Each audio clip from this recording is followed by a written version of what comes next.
बासायगिरिफोरबो जिसु ख्रिस्ट'नि मुङै बयखौबो जय मसीह होननानै खुलुमहरदों आरो लोगोसे बयखौबो बरायदों। अनजाग्रा ख्रिस्ट'नि बिसा नायगिरिफोर, जेब्ला सासे सुबुङा धोन दौलत गोबां आरजिबाय, थाखा फैसा गोबां मोनबाय, रां जाबाय आरो बै रांफोरखौ जुदि मोजांनि थाखाय बाहायालाबानो गाज्रिनि थाखाय बाहायोब्ला जोबस्रांलाङो। आरो सासे सुबुङा जेब्ला बोलोगोरा जायो, बै बोलोखौ जुदि इसोरनि थाखाय सेबानि थाखाय बाहायाब्ला बै बोलोआबो जोबलाङो। इयेस अनजाग्रा नायगिरिफोर, दिनै नोंथांमोननो बेबायदि मोनसे जिउ जारिमिन लानानै फैदों। जानांगौ नोंथांमोना दायो नेशनेल लेभेलनि रादाबफोरखौ नायबाय थादोंब्ला नोंथांमोना नुनो मोनगोन सासे बेक्तिनि बाथ्रा, जाय सुबुङा थैनानै थांबाय, नाथाय थैनानै थांखांनायनि उनावबो बिनि जिथु केस दङमोन, बै केसफोरा दासिमबो जोबाखै। इयेस अनजाग्रा नायगिरिफोर, जेफ्रिन एपस्टिननि जारिमिन नोंथांमोननो लानानै फैदों। जानांगौ नोंथांमोना रादाब नायगासिनो दङब्ला नोंथांमोना बे रादाबखौ मोनगासिनो दङ। अनजाग्रा नायगिरिफोर, जायहा सासे बेबायदि सुबुं, बुहुमनाङैनो मोनथिजानाय, बुहुमनाङैनो सेलिब्रिटिसफोरजों, बलिउड, हलिउड आरो राजखान्थि दैदेनगिरिफोर आरो रयेल फेमिलिफोर, बुहुमाव जेसेबां गिदिर गिदिर धोनि गुनि गियानि सुबुंफोर दङ, बिगियानगिरिनिफ्राय लानानै डक्टरसिम गोबां रोखोमनि मानसिफोरा बेजों लोगोसे सोमोन्दो दङमोन, बेजों लोगोसे थायोमोन, जायोमोन। नाथाय अनजाग्रा नायगिरिफोर, बिथांनि जिउ जारिमिना, बिथांहा जि धोन दौलत जाबाय, जि बोलोफोर जाबाय, जि नाम पजिसनफोर जाबाय, बै गासैजों लोगोसे बियो गोमालांबाय, गावखौ दुगा खालामबाय। बिनिखाय बिनि जोबस्रांनाया फैबाय। मानोना मोनफ्रोमबो गाज्रि मावनाया दान्दिसे समनि थाखाय थाखोमानो हागौ, नाथाय अरायनि थाखाय दोनखोमा जाया। दान्दिसे समनि थाखाय सैताना दोनखोमानो हागौ, नाथाय बियो थारैनो नुजागोनानो नुजाथारगोन। थिग बेबायदिनो जेफ्रिननि गासै गोरोन्थिफोरा नुजाबाय आरो हमजाबाय आरो बियो जेलावनो थैबाय। अनजाग्रा नायगिरिफोर, दिनै नोंथांमोननो बेखौनो लानानै फैदों। दा बेयावहाय नोंथांमोना गोसो होनानै खोनासंलांगोन आरो बे बिसयआव इसोरनि बोसोना मा बुङो जों बेजों लोगोसे नायलांगोन। दे अब्ला अनजाग्रा नायगिरिफोर, जों नायदोनि।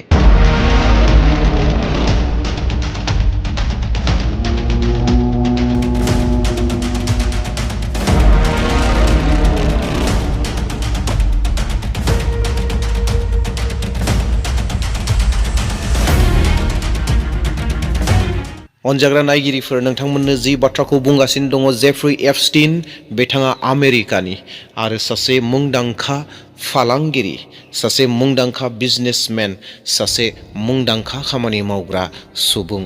आरो बिथाङा गोबां रोखोमनि खामानिफोरखौ मावदों, गोबां रोखोमनि जायगाफोराव इम्पर्ट एक्सपर्ट खामानिफोरखौ मावदोंमोन आरो लोगोसे आवगायावनो बिथाङा सासे बेंकनिबो खामानि मावग्रा सुबुंमोन। अनजाग्रा नायगिरिफोर, दा बिथांनि जिउनि जारिमिनखौ आं गोबां बाथ्राफोरखौ बुंनो नागिराखै, नाथाय मानो जेलाव थांनो गोनां जाखो, बैफोर बाथ्राफोरखौ आरो बोरै थैखो, बेफोरखौसो थोंजोङै बुंनो नागिरदों। जेफ्रि एपस्टिनआ सासे धोनि मानसिमोन, गोबां गियानि मानसिमोन आरो बिहा आइलेन्ड दङमोन आरो मोनसे प्राइभेट जेट दङमोन, जाय आइलेन्डनि मुंखौ एपस्टिन आइलेन्ड होननानै मुं मुंख'दों। इयेस अनजाग्रा नायगिरिफोर, एपस्टिन आइलेन्ड। आरो बे आइलेन्डखौ आं नोंथांमोननो मानो मुंख'दों, बेनिबो माखासे बाथ्राफोर दङ, जारिमिन दङ। आरो बिथांहा मोनसे प्राइभेट जेट दङमोन, जायनि प्राइभेट जेटखौ मुं होदोंमोन जाहैबाय ललिता एक्सप्रेस होननानै। इयेस अनजाग्रा नायगिरिफोर, बे मोननैजों लोगोसे सोमोन्दो दं। दा बेवहायनो बेफोर बाथ्राखौ बुंलांनो नागिरदों। एपस्टिनहा जिथु आइलेन्ड दङमोन, एपस्टिन आइलेन्ड होननाय, बे आइलेन्डआव बिथाङा गोबां गियानि गुनि, गोबां धोनि मानसिफोर, रयेल फेमिलिनि मानसिफोर, हलिउडनि, बलिउडनि राजखान्थि दैदेनगिरिफोर, धोनिफोर, बैफोरबायदि सुबुंफोरखौ हांख्रायोमोन आरो बै ललिता एक्सप्रेसजों जि प्राइभेट जेट दङ, बै प्राइभेट जेटजों लानानै फैयोमोन। दा बेखिनियाव बाथ्राया जेबो नङा, बेखिनि बाथ्रायाव जेबो गोरोन्थिखौ जों नुनो मोनाखै।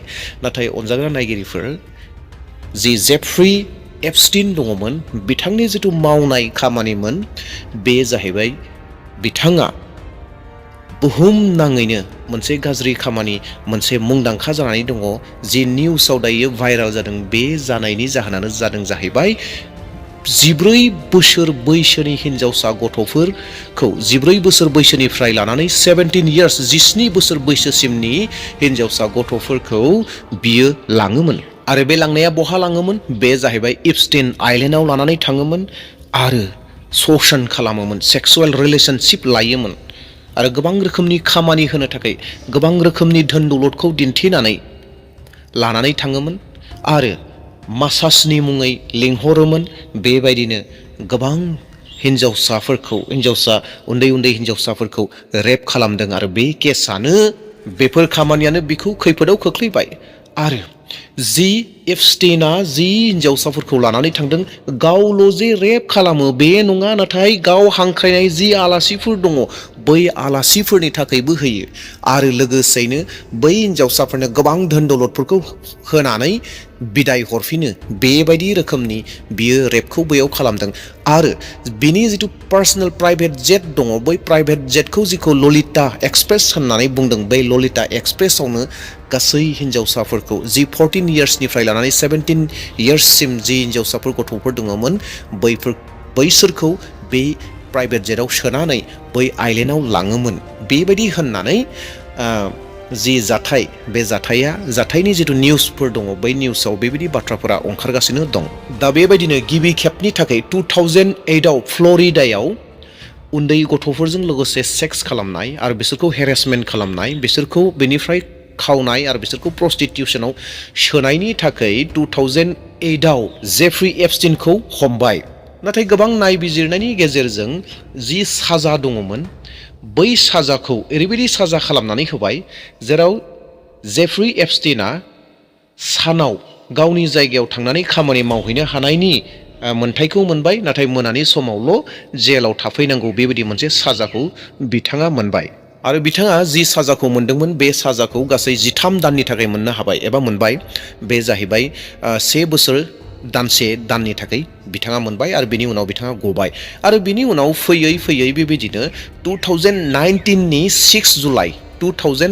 6 जुलाइआव फिन जेफ्रीनखौ हमफिनबावबाय 2019नि 6 जुलाइआव हमनायनि जिथु जाहोन केस बे एखे केसानो सेम केसावनो जेफ्रीखौ मोनफिनबावबाय जे उन्दै हिनजावसा गथ'फोरखौ सेक्स हेरेसमेन्ट खालामनाय बिसोरखौ खावनाय बिसोरखौ प्रस्टिटिउसनाव खोख्लैनाय बेफोरबायदि गासै दायाव मोनबाय आरो एबारनि खेबाव बिथांनि जिथु दायमोन बियो गोबां गिदिर दाय जाबाय आरो गिदिर दायाव बिथांखौ खोख्लैबाय नाथाय गोबां दुखुनांथावना दि 2019नि 10 आगस्टआव निउयर्कनि मेट्रपलिटान कारेक्शनल सेन्टार जिथु जेल दङमोन बै जेलाव बिथांखौ थैना थानाय मोनबाय अनजाग्रा नायगिरिफोर बिथांखौ थैना थानाय मोनबाय आरो बिथांखौ जाज खालामनानै नायबिजिरनानै मोनबाय जे बिथाङा हारसिंनो सुसाइड जाबाय होननानै रिपर्टखौ डिक्लेयार खालामनानै होबाय नाथाय अनजाग्रा नायगिरिफोर बे सुसाइडआ दासिमबो क्लियार नङा जे बिथाङा जे सुसाइड जादों बेखौ क्लियारै गनायनानै रायजो राजाफोरा लायाखै थारैनो गोबां सुबुंफोरा बिथांखौ मार्डार खालामबाय होननानै बुंदों मानोना गोबां गिदिर सुबुंफोरा बे केसाव दङ होननानै गोबां मानसिफोरा सानदों आरो गोबां मानसिफोरा बुंगासिनो दं बिनि थैखांनायनि उनाव जितु जेफ्रीनि जितु फाइल दङमोन बै फाइलाव बेजों लोगोसे जेफ्रीनि जितु केस दङमोन बे केसजों लोगोसे गोबां रोखोमनि सिडिस केसेटफोर दङ गोबां रोखोमनि फटकफोर दङ गोबां रोखोमनि सावगारिफोर दङ गोबां रोखोमनि केसफोर जाबदेरनानै दङ दा माखासे दिननि आवगायाव नेशनेल लेभेलनि रादाबफोर बा इउटिउबाव गोबां भाइराल ओंखारदों दि जे बिथांजों लोगोसे सोरनि मुंफोर दङ सोरा फासिनो हागौ बै उन्दै हिनजावसा गथ'फोरखौ रेप खालामनायाव सोर दङ गोबां गिदिर मानसिनि मुंफोरा माखासेफोरा ओंखारदों माखासेफोरा डनाल्ड ट्राम्पनि मुंखौ बुंदों भारतनिबो माखासे मानसिफोरखौ बुंदों बेबायदिनो रयेल फेमिलिनि मानसिफोरखौ बुंदों आनकि नरेन्द्र मदि प्राइम मिनिस्टारनि बिथांनि मुंखौबो माखासे मानसिफोरा बुंदों दा जेखिजाया आं बेफोर बाथ्राफोरखौ बुंनो नागिराखै अनजाग्रा नायगिरिफोर नोंथांमोना नेशनेल लेभेलाव नायगोन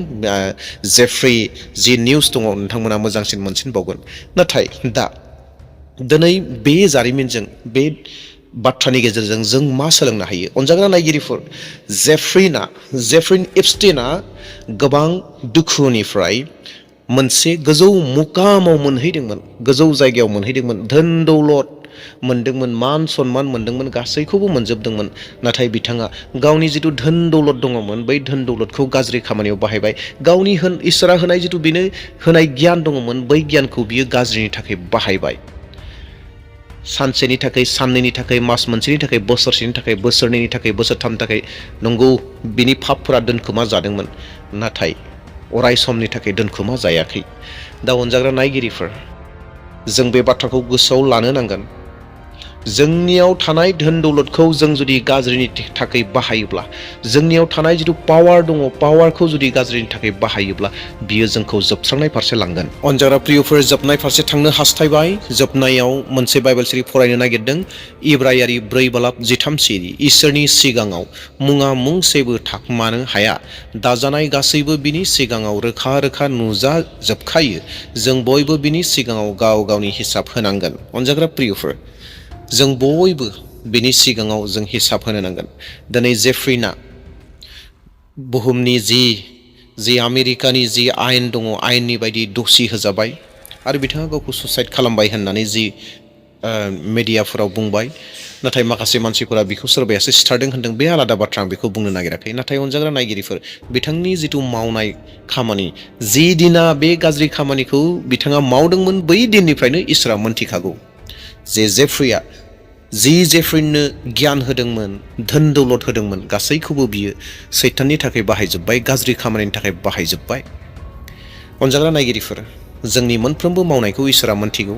दा जोंनियाव थानाय जिथु गोहो, बोलो, गियान, धोन सम्पति गासैबो दङ, बेफोरखौ जुदि जों इसोरनि थाखाय बाहायाब्ला जोंहाबो गोरोन्थि जागोन।